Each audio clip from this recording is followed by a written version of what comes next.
नमस्कार, मी Dhananjay Sanap, the Agrowon show मध्ये तुमचं स्वागत। ये बजट का विषय नहीं है सर। बजट का विषय इसलिए है कि हमें कर्जा माफी चाहिए। 18% फर्टिलाइजर्स के सैक पे उनको जीएसटी के माध्यम से देना पड़ता है। With exports, casein, onion, they lost 2 seats in Maharashtra only because of banning this onion. Their allies are begging them. 2005, 2019 and 2021 आज वापस वही स्थिती निर्माण हो रही है। राज्यात पावसानं अक्षरशः धुमाकूळ घातलाय, त्यामुळे शेतकऱ्यांची चिंता वाढलेली आहे। तर देशाच्या राजधानी दिल्लीत मात्र शेतकरी प्रश्नांवरून माहोल गरमागरम झालाय। संयुक्त किसान मोर्चा अराजकीय नेत्यांनी काँग्रेस नेते आणि लोकसभा विरोधी पक्षनेते राहुल गांधी यांची बुधवारी दिल्लीत भेट घेतली आहे। या भेटीत राहुल गांधींनी शेतकरी नेत्यांना संसदेत हमीभाव मुद्द्यावर पर्सनल बिल आणून चर्चा घडवू असं आश्वासन दिलंय। त्यात अर्थसंकल्पात बिहार आणि आंध्र प्रदेशला झुकतं माप देऊन इतर राज्यांच्या तोंडाला पानं पुसल्याची टीका करत इंडिया आघाडीनं जोर धरलाय। अर्थमंत्री निर्मला सीतारामन यांनी विरोधकाच्या या टीकेला आक्रमक पद्धतीनं उत्तर दिलंय। महाराष्ट्राचा अर्थसंकल्पीय भाषणात उल्लेख केला नाही, पण अर्थसंकल्पात विकास कामांसाठी महाराष्ट्रासाठी सुद्धा निधी प्रस्तावित करण्यात आलेला आहे असं अर्थमंत्री सीतारामन म्हणाल्या। केंद्रीय अर्थसंकल्प सादर केल्यानंतर अर्थसंकल्पात महाराष्ट्र, पश्चिम बंगाल या राज्यांसाठी तरतूद प्रस्तावित करण्यात आली नाही अशी विरोधकांनी टीका करत आरोप सुद्धा केला होता। त्यामुळे अर्थमंत्री भडकल्या। In vote on account and in yesterday's budget, I had not named Maharashtra. I'll take it as an example. Cabinet has, under the leadership of Prime Minister Modi, passed a very important decision. It has taken the decision to set up a very big port in Vadavan in Maharashtra. Did Maharashtra get ignored because I did not mention the name of Maharashtra? 76,000 crores have been announced for that project. Maharashtra's name was not taken in the vote on account. त्यांनी काँग्रेस सत्तेत असताना अर्थसंकल्पात प्रत्येक राज्याचा उल्लेख केला जात होता का असा सवाल खडा केला। त्यावर काँग्रेसकडून पलटवार करण्यात आला। त्यामुळे संसदेत माहोल गरम झाल्याचं पाहायला मिळालं। त्यात महाराष्ट्रातील सोलापूरच्या खासदार प्रणिती शिंदे आणि बारामतीच्या खासदार सुप्रिया सुळे यांनी शेतकरी मुद्द्यांवरून सरकारवर निशाणा साधला। तर सांगलीचे खासदार विशाल पाटील यांनी सांगली कोल्हापूर पुराचा मुद्दा उपस्थित केला। त्यामुळे बुधवारी संसदेत खासदार शिंदे, सुळे आणि पाटील यांनी सरकारच्या नीतीवर प्रश्नांचा भडीमार केला। प्रणिती शिंदे यांनी शेतकरी सन्मान निधी, पीक विमा आणि शेती निविष्ठांवरील जीएसटीचा मुद्दा मांडला। शेतकऱ्यांना 6,000 रुपये देऊन खत आणि बियाण्यांवर 18% जीएसटी आकारला जातोय असं शिंदे म्हणाल्या। त्यांचं म्हणणं ऐकून घेऊयात, त्या नेमकं काय म्हणाल्यात। अध्यक्ष महोदय, पंतप्रधान किसान सम्मान योजना के बारे में मैं बोलना चाहती हूँ। पंतप्रधान किसान योजना के माध्यम से किसानों को सालाना 6,000 रुपए दिए जाते हैं। 2,000 रुपए 3 इंस्टॉलमेंट्स में दिए जाते हैं। 2,000 रुपए दिए जाते हैं, लेकिन 18% फर्टिलाइजर्स के सैक पे उनको जीएसटी के माध्यम से देना पड़ता है।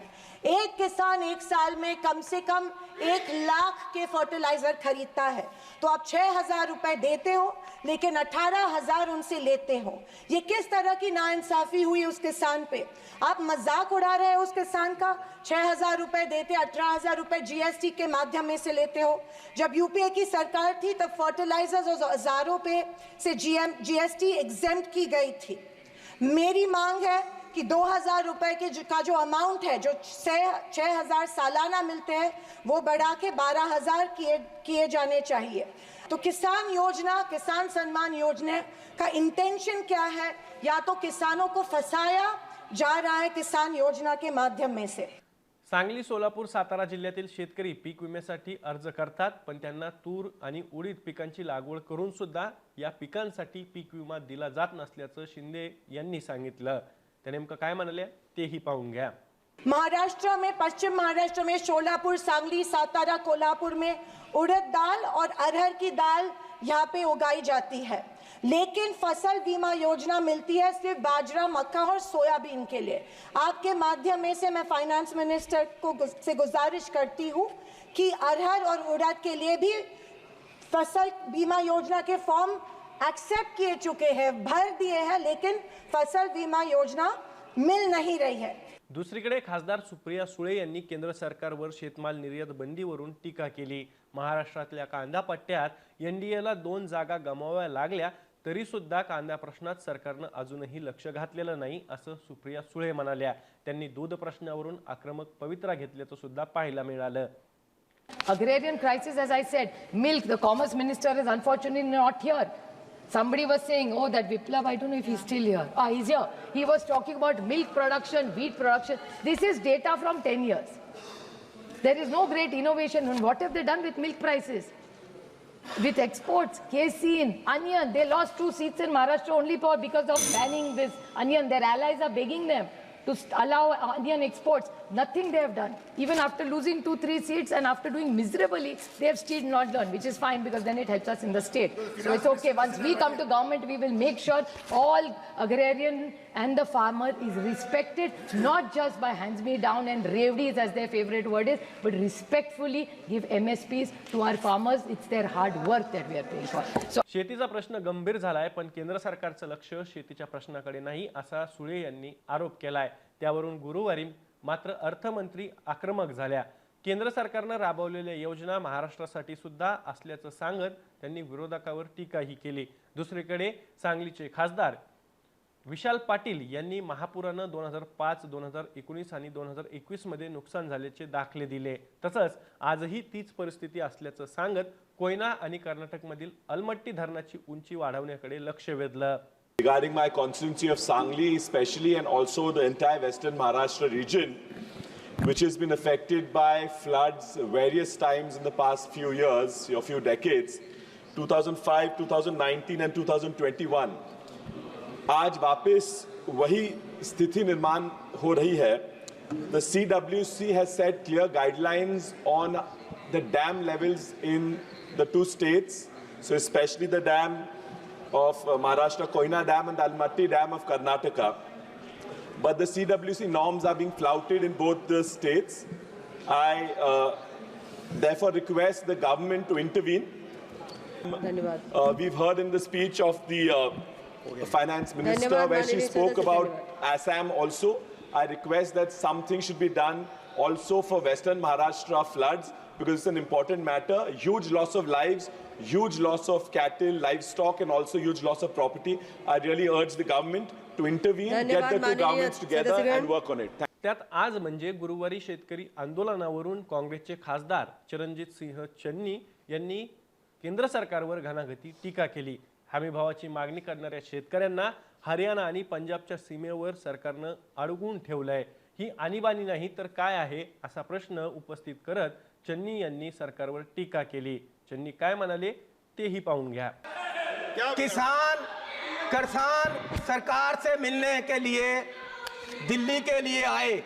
ये बजट का विषय नहीं है सर, बजट का विषय इसलिए है कि हमें कर्जा माफी चाहिए, उसके लिए मैं बोल रहा हूँ. सदन में चर्चा बजट पे बोल रहा हूँ कि कर्जा माफी चाहिए. और जो लोग यहाँ कोई किसे मिले नहीं मिले ये तो मेरी स्पीकर साहब मैं ये कह रहा हूँ, मुझसे मिलना मैं ये नहीं कह रहा हूँ कि आप, मैं ये कह रहा हूँ कि हमारा रास्ता क्या हम हिंदुस्तान में नहीं है पंजाबी के हरियाणा में पक्का बैरिकेड लगा दिया गया कंक्रीट का और किसानों को दिल्ली तक नहीं आने दिया जा रहा है. और हरियाणा पुलिस ने किसान के गोली मारकर सामने से मारा है. आज तक कोई कार्रवाई नहीं हो रही है. मैं ये पूछना चाहता हूं कि किसान आपका दुश्मन क्यों है?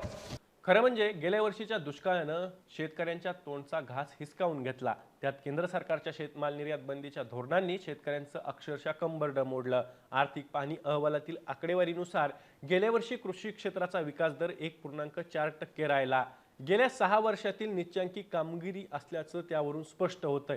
त्यामुळं कृषी क्षेत्राची पिछेहाट सरकारनंच मान्य केलेली आहे. मात्र तरीही अर्थसंकल्पात कृषी क्षेत्रातील संरचनात्मक सुधारणांना केंद्र सरकारकडून हात घातला गेला नाही. त्यात आता विरोधी पक्षनेते राहुल गांधी यांनी हमीभाव कायद्याच्या मुद्द्यावरून चर्चा घडून आणण्याचं आश्वासन दिलंय. त्यामुळे अर्थसंकल्पीय अधिवेशनात शेतकऱ्यांचे मुद्दे चर्चेला येतील असं चित्र सध्या तरी दिसतंय. या माहितीसोबत मी तुर्तास इथेच थांबतोय. तुम्हाला हमीभाव कायदा आणि शेतकऱ्यांचे विविध मुद्दे प्रश्न याबद्दल काय वाटतं कमेंट बॉक्समध्ये नक्की कमेंट करा.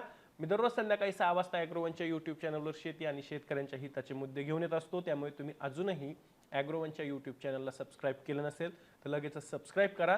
व्हिडिओ जास्तीत जास्त शेतकऱ्यांपर्यंत पाठवण्यासाठी व्हिडिओला लाईक आणि शेअर नक्की करा. पुन्हा भेटू. तोवर तुम्ही तुमची आणि तुमच्या जवळच्या माणसांची काळजी घ्या.